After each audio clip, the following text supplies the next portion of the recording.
ഇന്നലത്തെ വീഡിയോയിൽ ഞാൻ സൂചിപ്പിച്ച പോലെ ഞങ്ങൾ ഇന്ന് ബാംഗ്ലൂരേക്ക് പോവാണ് കേട്ടോ. വെക്കേഷനൊക്കെ കഴിയുന്നതിന് മുമ്പായിട്ട് ഒന്ന് ഇയായും ബാബിനൊക്കെ ഒന്ന് 2 ദിവസം വെറുപ്പിച്ചിട്ട് വരാം. ഇപ്പൊ ഇയായും ബാബി മാത്രമല്ല, ജിനുവും ജൂബിയൊക്കെ ഇപ്പൊ അവിടെ തന്നെയാണ്. അപ്പൊ ഒന്ന് മൊത്തത്തിലൊന്ന് അലമ്പിയിട്ട് നമുക്ക് തിരിച്ചു വരാം കേട്ടോ. ഞങ്ങൾ ഇവിടെ ഇല്ലാത്തതുകൊണ്ട് ടോട്ടോനും ലിയോനൊക്കെ കൊണ്ടുപോവാണ് കേട്ടോ.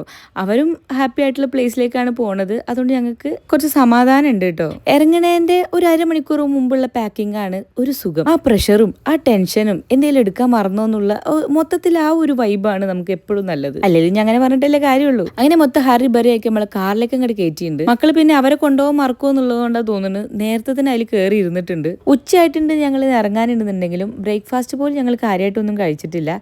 അപ്പൊ പിന്നെ നമ്മൾ ഫുഡ് കഴിച്ചിട്ട് യാത്ര അങ്ങോട്ട് തുടങ്ങാം അല്ലേ. അല്ലെങ്കിലും ഈ വീഡിയോ കണ്ടാല് നിങ്ങൾക്ക് തോന്നും നിങ്ങൾ ബാംഗ്ലൂരേക്കാണോ പോണത് അതോ തിന്നാൻ വേണ്ടിയിട്ടാണോ പോയത് എന്നുള്ളത്. രണ്ടിനും നമ്മൾ തിന്ന് ആസ്വദിച്ച് അങ്ങനെ പോകുകയാണ്. ഞാനും മമ്മി മീൽസും കഴിച്ചു, മക്കളും സുജി ബിരിയാണിയും കഴിച്ചു. അതിനുശേഷം നല്ലൊരു കാരമൽ പുഡിങ്ങും കഴിച്ചു. അതിനുശേഷം മക്കൾക്ക് കുറച്ച് സ്നാക്സ് ഒക്കെ വണ്ടിയിൽ നിന്ന് ഇങ്ങനെ തിന്നാൻ വേണ്ടിയിട്ട് അജ്ഫാനിൽ കയറിയിട്ട് എന്തൊക്കെയൊക്കെയോ ഓർഡർ ചെയ്തു.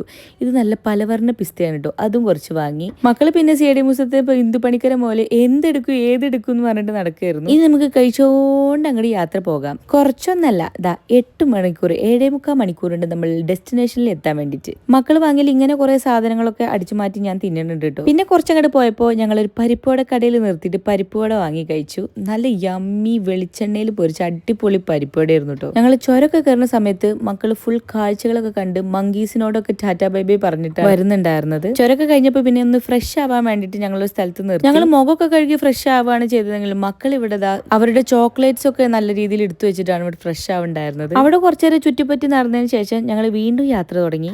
വയനാട് ചുരം കണ്ടുപിടിച്ച കരിന്തണ്ടന്റെ കഥ പറഞ്ഞു തരുന്നു കേട്ടോ മമ്മിയും സുജിക്ക്. ഇതാണ് ആ കരിന്തണ്ടന്റെ സ്റ്റാച്യു കേട്ടോ. വീണ്ടും പോണ വഴിയിൽ ഞങ്ങൾ ഇതാ മുളയരി പായസം കഴിക്കാൻ വേണ്ടി നിർത്തി. അത് പിന്നെ ഒറ്റ കപ്പ് വാങ്ങി ഞാനും സുജി ഷെയർ ചെയ്തു. പിന്നെ നേരത്തെ വാങ്ങിയ സാധനവും പിന്നെ പരിപ്പുവടയും എല്ലാം ഞാൻ ഇങ്ങനെ തിന്നാണ് പോണത്. പിന്നെ രാത്രിയായി നല്ല മഴയും പെയ്തിട്ടുണ്ടായിരുന്നു. പിന്നെ കാടൊക്കെ കഴിഞ്ഞതിന് ശേഷം ഞങ്ങൾ ഇതാ കോഫി ഡേയിൽ നിർത്തി വീണ്ടും ഒന്ന് ഫ്രഷ് ആവാൻ വേണ്ടിയിട്ട്. ഫ്രഷ് ആവാൻ മീൻസ് എന്തെങ്കിലും തിന്നാനും വേണം. അങ്ങനെ ചെറിയ 1-2 സാധനങ്ങളൊക്കെ ഓർഡർ ചെയ്ത് ഞങ്ങളിവിടെ വെയിറ്റ് ചെയ്യാണ്. പേസ്ട്രി, ബ്രൗണി, പിന്നെ ചീസ് ബോംബ് അങ്ങനത്തെ സാധനങ്ങളൊക്കെ ആയിരുന്നു ഓർഡർ ചെയ്തിട്ടുണ്ടായിരുന്നു. പിന്നെ കോഫിയും കുടിച്ചിട്ടുണ്ടായിരുന്നു. അത് കഴിഞ്ഞ് പിന്നെ പോണ വഴിക്കല് രാത്രിയിലുള്ള മൈസൂർ പാലസിന്റെ ഭംഗി കുറച്ച് ആസ്വദിച്ചു. രാത്രി ഒരു 11:30 മണി ആയിട്ടുണ്ട് ഞങ്ങൾ അവിടെ എത്താൻ വേണ്ടിയിട്ട്. അന്നമോക്ക് ഒരു സർപ്രൈസ് കൊടുക്കാൻ വേണ്ടിയാണ് പോയതെന്നുണ്ടെങ്കിലും ബാക്കിയുള്ള എല്ലാവരുടെയും വർത്തമാനവും രഹസ്യം പറച്ചിലൊക്കെ കേട്ട് അവർക്ക് ആദ്യം മനസ്സിലായി ഞങ്ങൾ എല്ലാവരും വരുന്നുണ്ട്. പിന്നെ ഞങ്ങൾ ഉനോക്കാട് കുറച്ച് കളിക്കാന്ന് വിചാരിച്ചിട്ട് എല്ലാവരും കൂടി വട്ടമേശ സമ്മേളനം കൂടിയിട്ടുണ്ട് കേട്ടോ. ജിനു ആദ്യം തന്നെ വിന്നറായി. എന്നാലും ബാക്കിയുള്ള മത്സരങ്ങൾ തീർന്നിട്ടുണ്ടായിരുന്നില്ല. അതുകൊണ്ട് 2-3 മണിയായിട്ടോ സമയം. ഞങ്ങൾ എല്ലാവരും ഉറക്കം വന്ന്